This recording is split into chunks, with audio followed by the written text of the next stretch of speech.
from Gotham City, it's the BatPodcast. I'm Pat the Batman fan. Welcome back to another exciting episode of the show. Wow, we've had some big losses this past month in the world of Batman.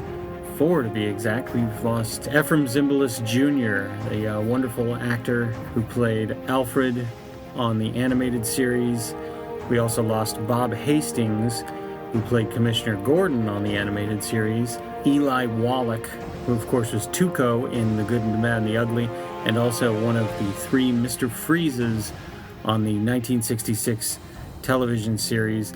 And Casey Kasem, legendary radio broadcaster, and for many of us, our first animated Robin. He was Robin on the Super Friends cartoons throughout the 70s and 80s. A legend in the field of broadcasting. Actually, I have some personal history with Casey. One of my very first jobs was playing the American Top 40, of which he was the host, every week on our local yokel radio station. Back then, they actually used to send us 4 vinyl LPs every week that had the show on them, and my job was to play the records and then in the station breaks play our commercials and everything.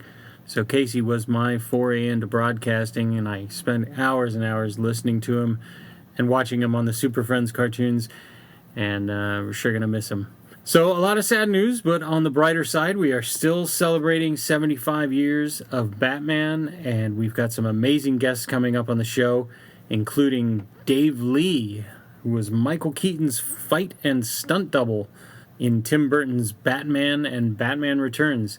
He's a real-life tough guy, and you definitely want him on your side in an alley fight. But he's a great guy, and he's going to share some awesome stories from the sets of those films with us. We've also got Bruce Thomas, who played Batman in the OnStar commercials in the early 2000s. That's right, kids, OnStar Batman. Great guy, great interview. You're going to enjoy that one a lot. And I'm also going to be talking with Andrea Romano, legendary voice casting director for about 1 billion animated projects, including pretty much every animated Batman since the animated series. And I was very lucky to get the chance to talk with her, an impressive lady.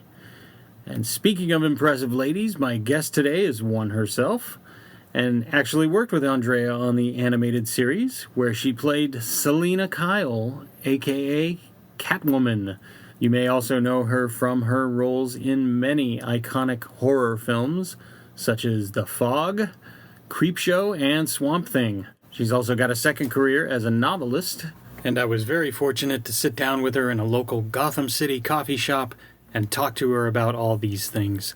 So without further ado, the lovely and talented Adrienne Barbeau. Release the bats.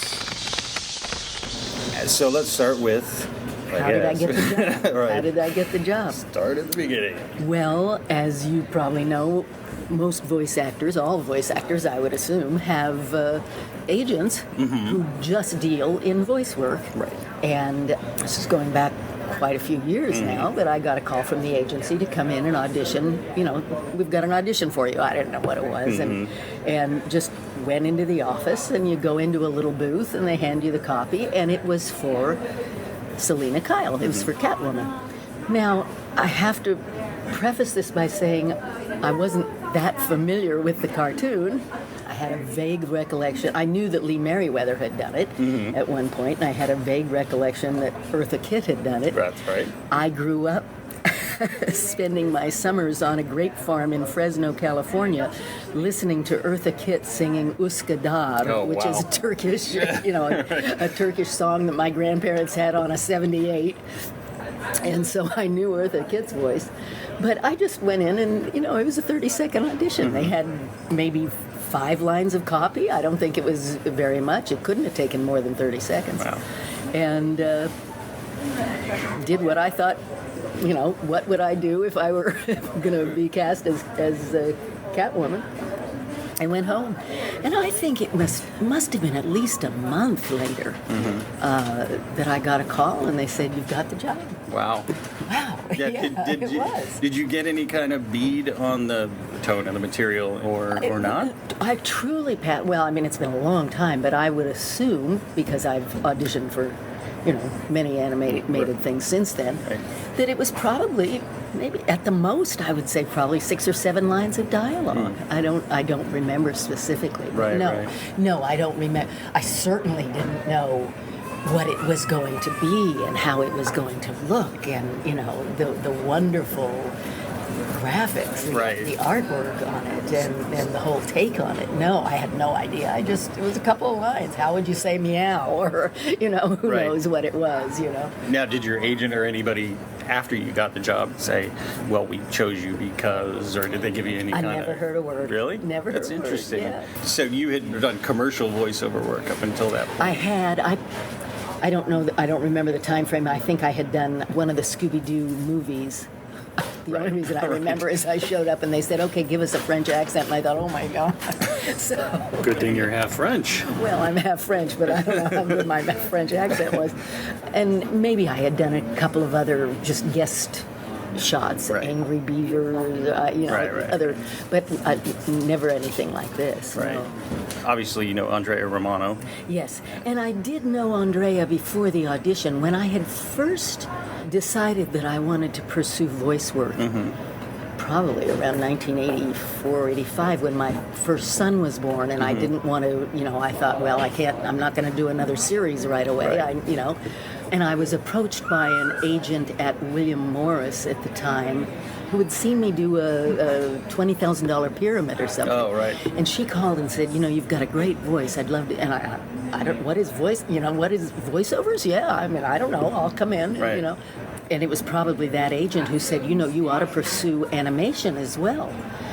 So I took a class from Andrea. She taught a class in animation, and was stunned to find that there were women who could play 4-year-old boys with a cold. I mean, it was such a different talent, and not something that I have really acquired over the years. I mean, I'm great with witches and queens and the haughty whatever. I've done quite a few video games, God of War 2 and some of the big ones that I've had a great time doing, but they're not going to call me if they want somebody to play a dog or... That's Frank Welker. Yes, and that's just amazing to me, that work. But I did go and I studied with Andrea, so I knew her before we started working together on I wonder if she had you in the back of her mind, because she has I have no idea, maybe so. She has such a keen ear of casting people. Yes. I mean... She's just got the golden touch, And she's fantastic to work with. I know, and I'm going to admit this to you right now. I have the biggest crush on Andrea.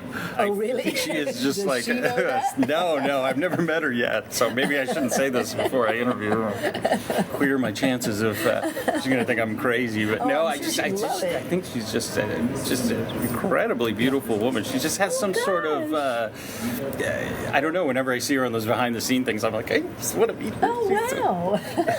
But I might have to send. I'll see if I've got an email for her. I'm going to send out a little.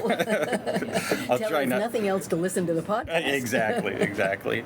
Your version of Catwoman, I think, still probably has the richest characterization overall. Really? Yeah, I mean, because the character itself, she wasn't strictly a villain.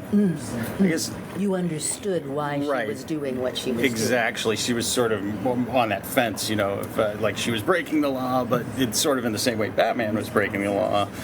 Well, of course, that was, all in the writing. Maybe what I brought to it, I've never thought of it, but historically, whenever I've played a villain, I don't know if you ever saw Billy in Creepshow. Oh, yeah. You were mean in that movie. But in order to play someone like that, and in order to play Selina Kyle, she doesn't think she's doing something bad or mean, or, obviously, maybe she knows she's doing something illegal, but, there is a justification in her mind of why she behaves that way. Whenever I'm playing any character, I guess my first question is, what has brought me to this? Why do I feel this way? Right. How do I feel? And then what is it in my past that makes me feel this way? Or why am I saying what I'm saying? Why am I doing what I'm doing? And I think you might have also been the first blonde Catwoman, too. I was really shocked when they... So was I. Somehow somehow in my egotistical mind, I just figured she'd look like me. Right, right. And then the first time I saw it, I thought, wait a minute, and she's got a big butt. At least the first version. Now, the second version, when they sort of retooled the show a few years later, Bruce Timm and those guys did a character redesign, and they made her much more petite. I have to admit, I don't know that I mean, You've never as seen with it. most of my work, I love doing them, but I don't necessarily Don't look end back. up watching them. That's funny. You know? That's funny. And I mean, I didn't even realize that. Now that you're saying that, Oh, that's funny. I didn't realize that they had retooled her. Yeah, she was I much just more... remember being really surprised that she was blonde when I first saw her. Right, right. I guess I don't think I sound like a blonde. I don't know. Like I said, I really think you have one of the richest characterizations overall of the character, that's Catwoman. Yeah. Well, and I have to say I owe, obviously I owe all of that to the writers, but I also owe a lot of it to Andrea because, she was the one guiding the ship and, try it like this or give me a little more of that. So what would a typical day in your life as Catwoman be like? It's been a while now, but I assume we would get a call from the agency saying, they've got an avail for you for such and such a date between 2 and 6. Okay, I'll be, then you mark it in, and then a couple of days before the session itself, okay, the avail has turned into work, and then just, pop into the studio. Andrea is behind the glass in the booth with the engineer.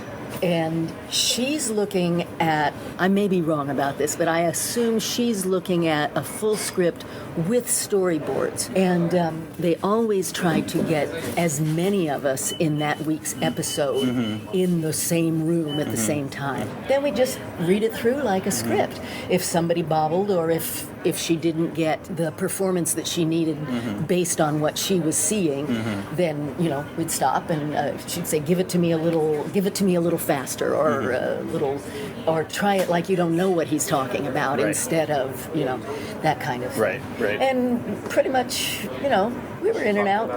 That'd be an hour and a half, 2 hours. I don't remember, Wow. but, we just do it straight through. Acting-wise, when you're on a set and you're being chased by Swamp Thing or something, or a stunt guy playing Swamp Thing or whatever, it's a little easier to get into the moment, it would seem to me, than when you're trying to visualize, okay, I'm cutting a piece of glass with my claw, and there's Batman. I mean... No, not really, because I do just what you said. You just visualize it. Although I did have the advantage of Andrea saying, he's got you back up against the ledge, and he shoves, and you fall and hit the ground or whatever. So there are times when I remember, I do a fall off of a office building or something, and she'd say, "No, it's a lot higher up than that. It's 10 feet tall. Make the oof a little bigger, So she knows what she needs to hear." Right. So did the inner toughness or strength in Catwoman come from real life? Because I heard a story that you were a go-go dancer in a mafia bar. Is that right? Oh, yes. Well, perhaps that's where the strength... I should have brought you a copy of my memoir. I wrote a memoir called There Are Worse Things I Could Do, which is taken from the song that I was the original Rizzo in the first Broadway production of Grease. I sing that song in the second act. But when I first went to New York to be an actor, I had started in Northern California and entertaining. Started with a musical comedy review. Went to the Southeast Asia, which in those days was the Orient.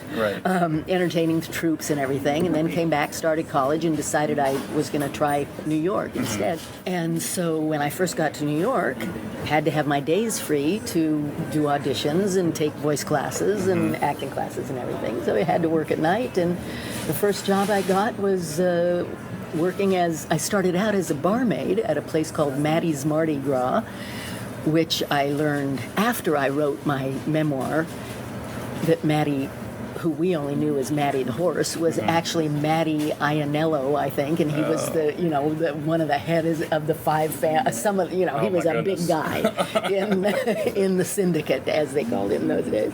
And he had a stage in the bar, and he had motorized mannequins on the stage dressed up like musicians, and the piano player would play the piano, and the guitar player would make his hands go, and he played records on the jukebox. But if you looked in from outside, you thought there was a live band, so people would come in and they'd buy their drinks and turn around to enjoy the band, and it was these dummies. Wow. What a mafia Chuck E. Cheese. Yes, and people started getting angry. So Matty got this idea to put his girls, the waitresses and the barmaids and everything, up on stage to dance. And I was later told by a woman who wrote a book about that time period that was really the beginning of, we were one of the first discotheque dancers. Wow. I then went on to I used to work through an agent, and I'd take a train out to New Jersey and Port Washington, Long Island. Wow.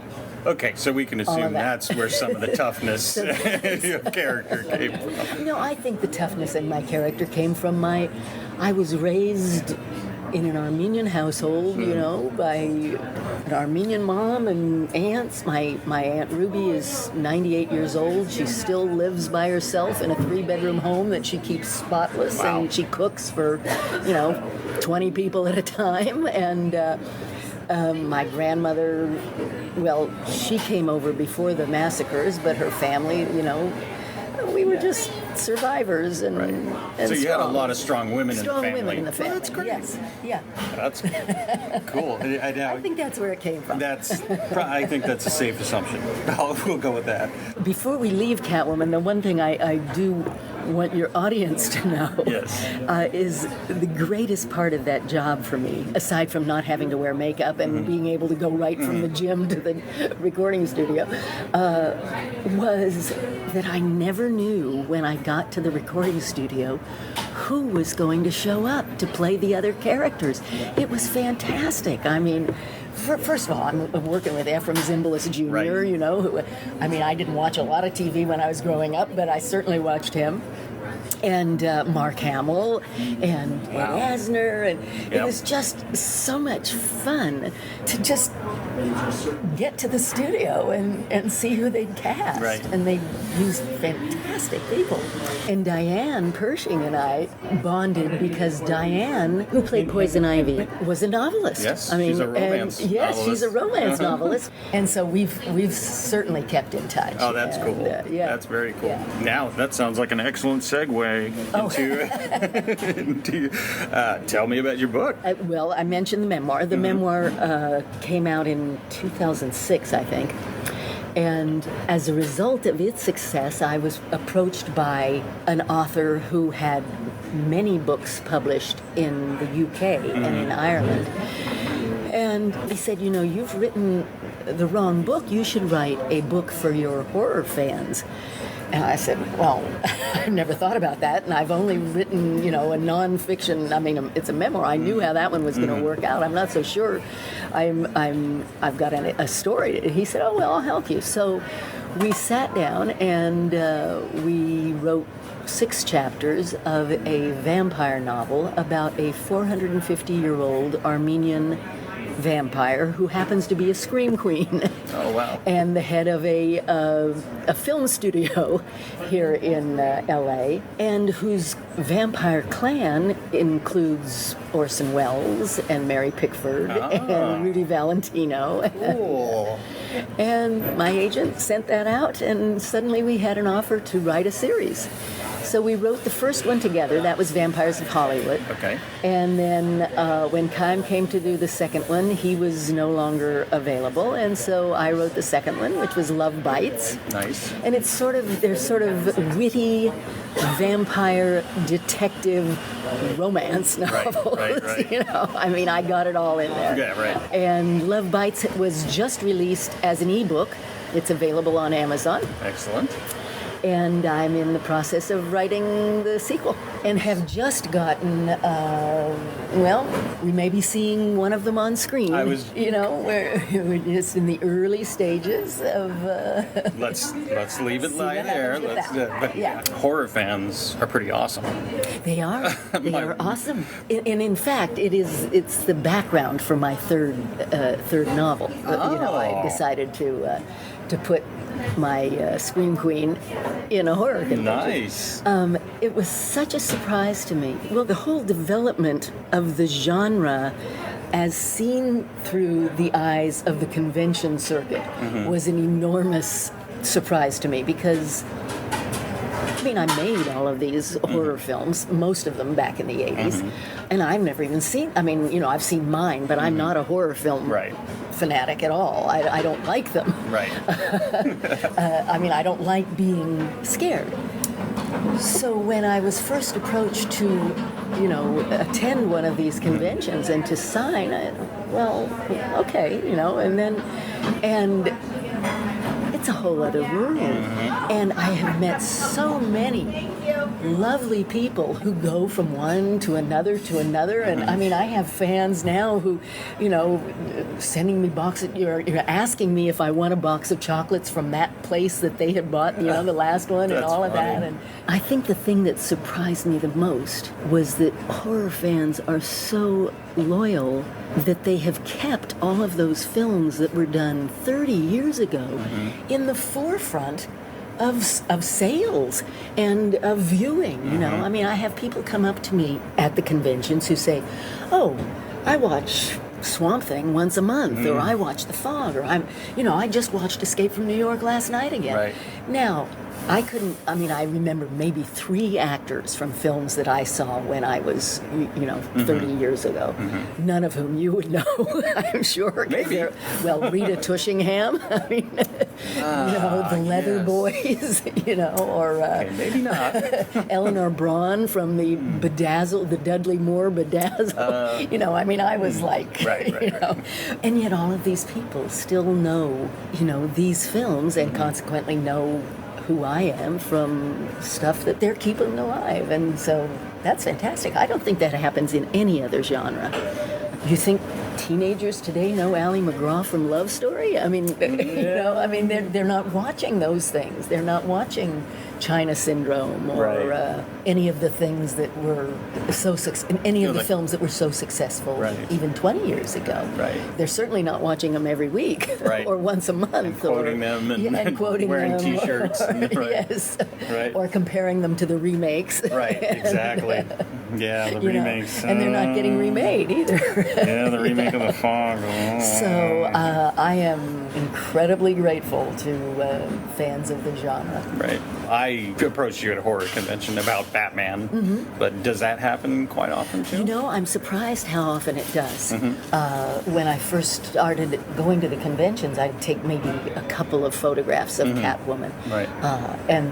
But I've had people come up with cells to sign, and I heard you were going to be here, and I love you in Catwoman, and it's I guess some of the conventions are comic book and horror and sci-fi, So I do have one other Catwoman story, which I was doing a play off Broadway about 5 years ago, maybe more than that. I was playing Judy Garland in a new 2-character play at a theater in the Village.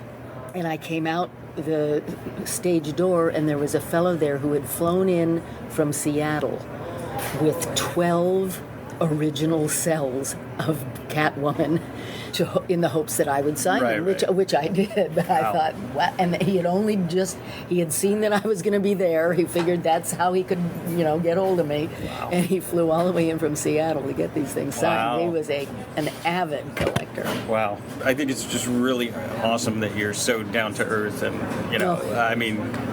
and nice, genuine. It's working in the business, not all the time does that happen. So just personally, I guess, thank you for I'm glad that you're so nice. I know. I have people that I have admired, through my career. And then I've read about them, and then I thought, oh, maybe I don't want to meet him in person because I don't want those hopes dashed. Exactly. It's just, it's heartbreaking. Yeah. Oh, how many people get to say they had coffee with Catwoman? She is so nice. My thanks to Adrienne. Follow her on Twitter at @abarbeau. That's ABARBEAU. And check out her website at abarbeau.com. Be sure to check out her books, too. Her autobiography, There Are Worse Things I Could Do. I really recommend the audiobook. Adrienne reads it herself in her sultry tones, and you can hear her tell you in her own voice about being married to John Carpenter and dating Burt Reynolds. Awesome stuff. And of course, her vampire novels are great too. Vampires of Hollywood and Love Bites, the sequel. I finished Vampires of Hollywood and I'm about halfway through Love Bites. They are really good. They are not Twilight kids. Good stuff. And there's links to buy her books on BatPodcast.com. This month I'm also giving away a hand-drawn picture of Catwoman, Adrienne's Catwoman from the animated series. I drew it, and Adrienne signed it. It's a pretty cool little piece. Check out a picture on the Bat Podcast Facebook page. That's facebook.com/BatPodcast. If you'd like a chance to win it, here's the trivia question you need to answer. What is the name of Selina's cat on the animated series? What is the name of Selina Kyle's cat on the animated series? Send your answer to thebatpodcast@gmail.com. That's thebatpodcast@gmail.com, and I'll pick the winner from all the correct entries. My apologies to Larry Ross from Blast from the Past. I wanted to get him on this show, but due to Comic-Con and other mitigating factors, we weren't able to swing it. But he will be on an upcoming show. He's a lovely and charming individual, and I'm sorry we couldn't get him on the show, but we will soon. That's it for today, kids. Tune in next time when I'll talk to Michael Keaton's stunt double, Dave Lee. The awesome Dave Lee. It's going to be a lot of fun. And don't forget to like the Bat Podcast on Facebook. Again, it's facebook.com/BatPodcast. And follow me on Twitter at PatTheBatmanFan. As always, my awesome theme song is The Guardian by Whitewall. Until next time, I'm Pat the Batman Fan, and this is the Bat Podcast, live from Gotham City.